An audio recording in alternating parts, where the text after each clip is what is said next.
Brakte how, brakte how shy, brakte how, brakte how shy, brakte how, brakte how shy. This basically part two, continuing. All right.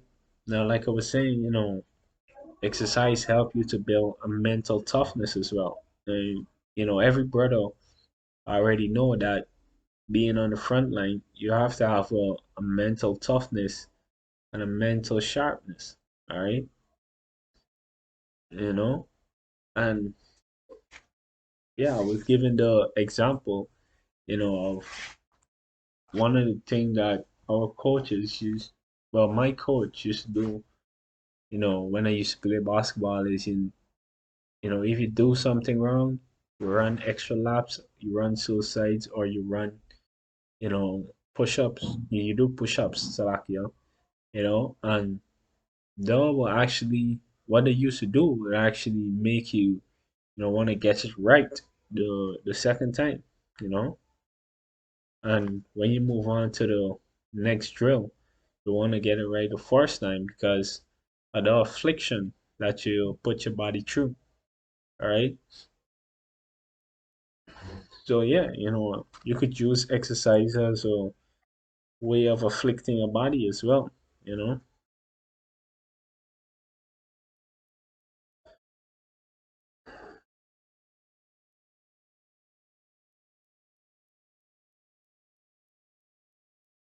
Yeah. Continuing.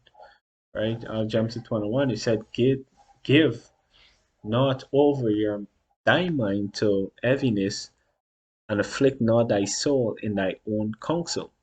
You know. And like I was saying, exercise. Sometimes when you exercising, it really you really get lost. If you're really into it, you really get lost in, you know, you could say a euphoria. All right, you get rid of a lot of heaviness. All right, and you physically afflicting yourself, but mentally, all right, you're actually freeing yourself up. All right, and that goes back to this article, right? And there's been many studies on this, things like this. It says people who exercise regularly have better mental health and emotional well-being and lower rates of mental illness. All right, and that is on point. You see, it says exercise doesn't have to be strenuous, structured, or taking a long time to have benefits. All right, it says any exercise is better than none. So basically you could get, a little bit of workout in, all right, whatever you could push in for the week is good.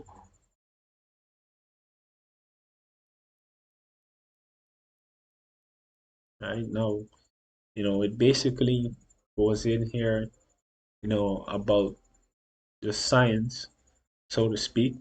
All right, all right. Let me just read a little bit of it.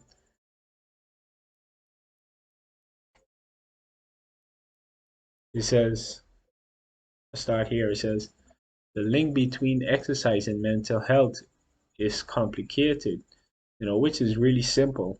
All right, you don't need to understand all the exacts, all right, or the in-depthness, all right.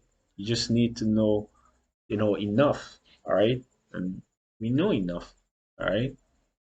It says inactivity can be both a cause and consequence of mental illness.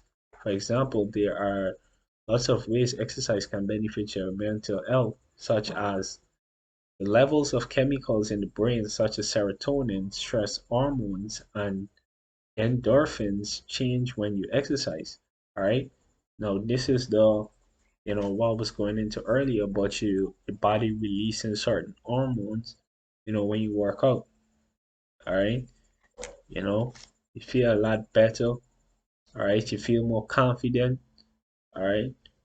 You know, you walk with your chest up. All right. It just make you feel real good. All right.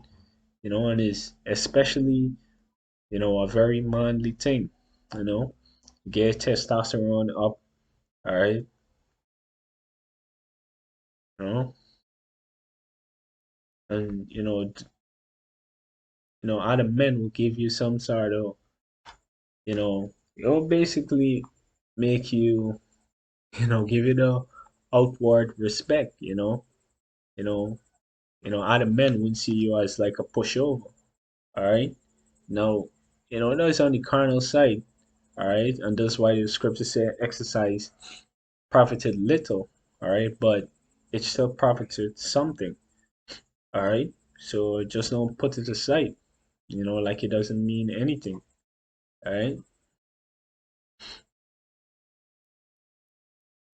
Let's go on here. It says regular exercise can help you sleep better, and good sleep help you to manage your mood. All right. So, you're not always grumpy. All right. You're more focused. Your concentration level improve. You could, you know, get deeper. Well, not deeper, but you could study, for extended periods. All right. Study the scripture for extended periods. It says exercise can improve your sense of control, coping ability, and self-esteem. You know,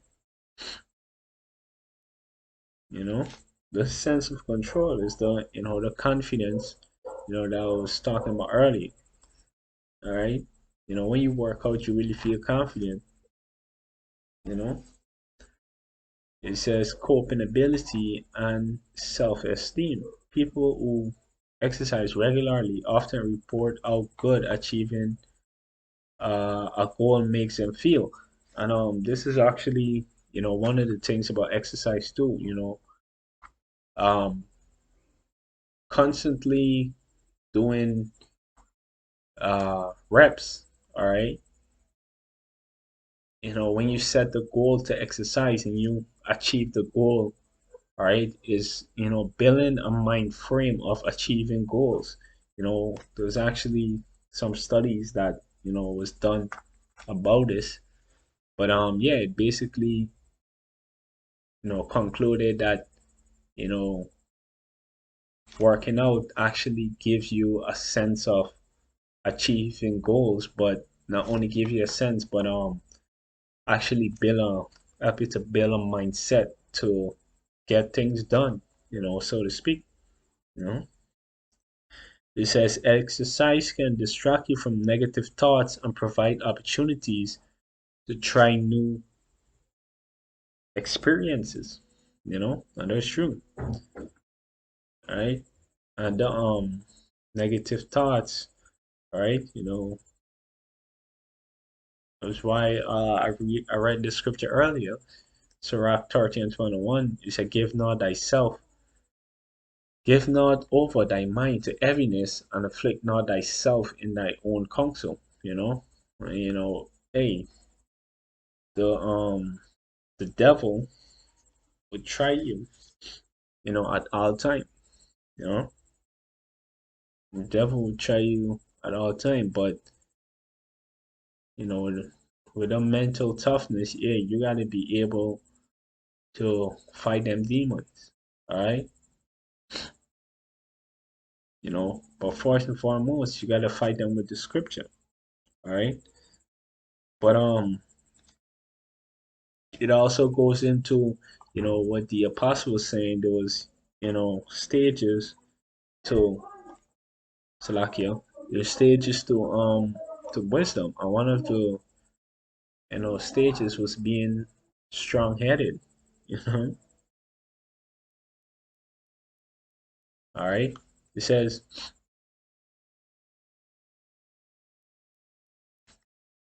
the gladness of the heart is the life of a man, and joyfulness of a man prolongeth his days. All right. Because if you let sorrow keep you down all the time, then basically, you ain't gonna want to be in this place. All right.